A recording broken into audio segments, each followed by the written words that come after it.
And I'm Jake, and we're from Tonight Alive, and you're watching Moshcam. Before this, I would have said Soundwave, because that was like, we never really played like a home show festival. And it was kind of like the first time we'd ever seen like that many kids come out to watch us, and it was like incredible to have just, like you walk out and there's just like literally like a sea of people, and you're like, oh my God, I can't believe so many people have come out to watch us play. And that was kind of almost emulated here, like it was like hometown show, and we like Warped hasn't been here for 11 years, and we didn't really know how it was going to go. And we walked out today, and it was just like incredible, man. So many saw all our friends that we have around the area, like so many kids that have been coming out to shows for like years now, like and like new kids and everything. It was like a really good experience. We played the Suppy Nation tour at the start of the year, and we played with Story So Far, Man Overboard, who are actually Man Overboard, who are actually on the tour now as well, and a couple of Citizen and American Scene. And we played Oakland, which is Story So Far's hometown, and it was kind of like this. It's probably like a 600-700 cap room, and it was just like, it was insane. Like kids are just stage diving everywhere. Like shit was just out of control. One of ours was like, we played Trash one night, which is this like alternative nightclub, and it was right when our band was first starting. We just had an EP out, and we all remember it as just being like the first time that anyone ever sung along to like one of our songs. Like the crowd was just singing the words without us even doing it. And I think that was just the moment. And that was probably back in like 2010 or something like that. Yeah, and that was just ended up being like a really crazy show, and just one we're not going to forget. So. Jake. Thanks. Jake, multiple times. Thanks, man. Oh yeah, here we go. No, I'm kidding. It's two for Jake. Multiple times Jake's like broken the rule of no pissing on the bus. Oh no, sorry, no shitting on the bus. No shitting on the bus. And he's but that's not out of like, not because I will consciously do it. I'll like have a little too much to drink, I'll fall asleep, and I sleepwalk everywhere. I don't know why that happens, but I do. And I just get myself into bad situations, so. Yeah, like one night, Jen woke me up. She like, she shook me. She's like, Cam, you got to go, come help me with Jake. And this is while we're driving, right? And in the bus, and Jake's just passed out, like naked. No, he had pants on, but he pissed himself.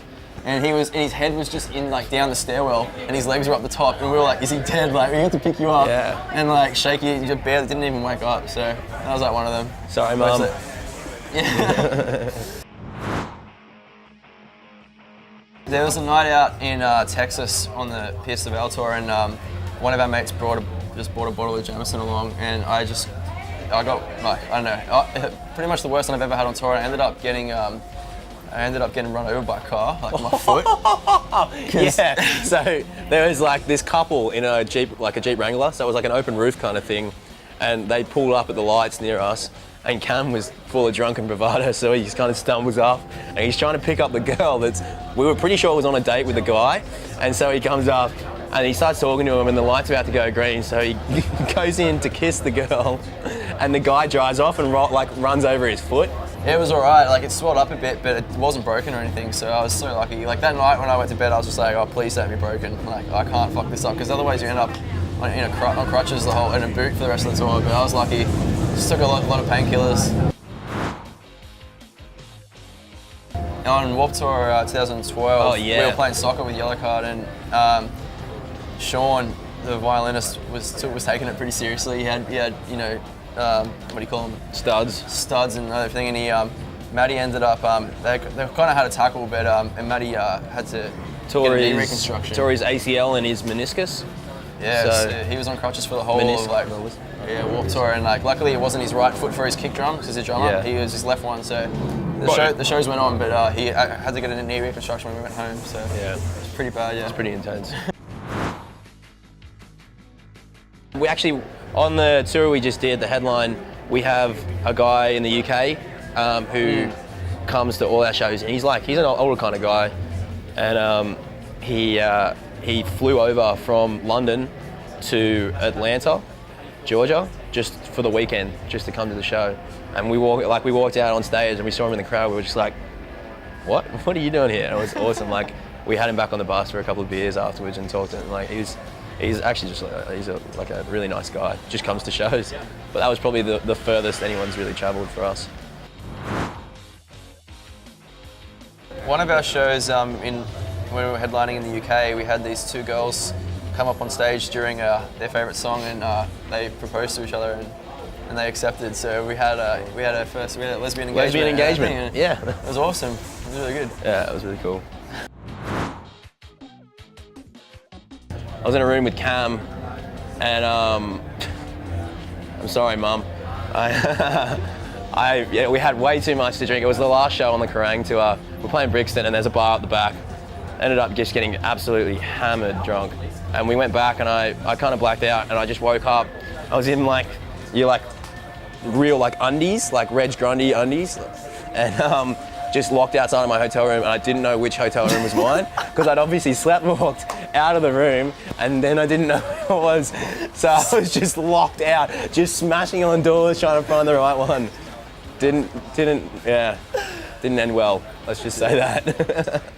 I filmed you at the start of the night, terrorising people in the hallway. hallway. Yeah, I actually went out in my undies and hit on a group of people that were coming in. And the funny thing was, as I was bashing on doors, it was like 6 in the morning. Sorry. You're in it now.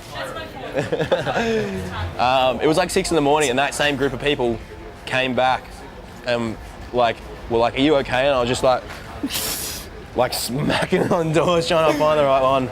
So that was the weirdest place. We're not a completely irresponsible band. You're just hearing the worst of the worst. Like 3 years of solo touring. Yeah. So it doesn't happen every night. Not during one of our sets. We on Warped America always gets shut down. There's weather warnings like cyclones, tornadoes, whatever coming through. So we've had a couple shut down, but they always end up coming back up. So.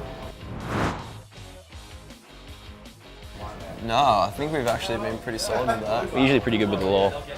It's just our own. Yeah. To be honest, we really haven't. Anyway. Oh, actually, do you remember that night? I just got another story. Can I just tell another story even if it's not really related? We'll just tell stories for a while. There was a bunch of roadworks, right? And there was this big. We were just drunk, roaming the streets, right? And there was this huge ditch, right? And it was witches had it off, so.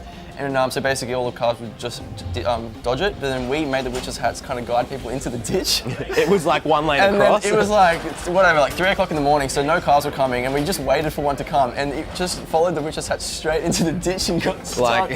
And then the cops had to come for that. We were gone. This was the same tour as I woke up down the stairs. So he was driving along, and he just kind of went, "Oh my god," and turned, and just we're all just watching slow motion. He just goes down into this ditch, and we're all just like... It was the most successful prank ever. It worked so well. We're so lucky that none of us had to pay for any damages. No one got hurt, but... People obey those witches' hats way too much. He could have seen the ditch, clearly, but he's probably like, "Oh, there must be a reason why they want me to go into here." He was probably going 50 k's while he plummeted into this hugest hole. And we didn't even know how he got his car out, because there was just walls everywhere. Oh, man. That was probably the closest we've had to getting... You brought the worst out of us in this interview. But, I'm just going to go home and just say sorry to Mum.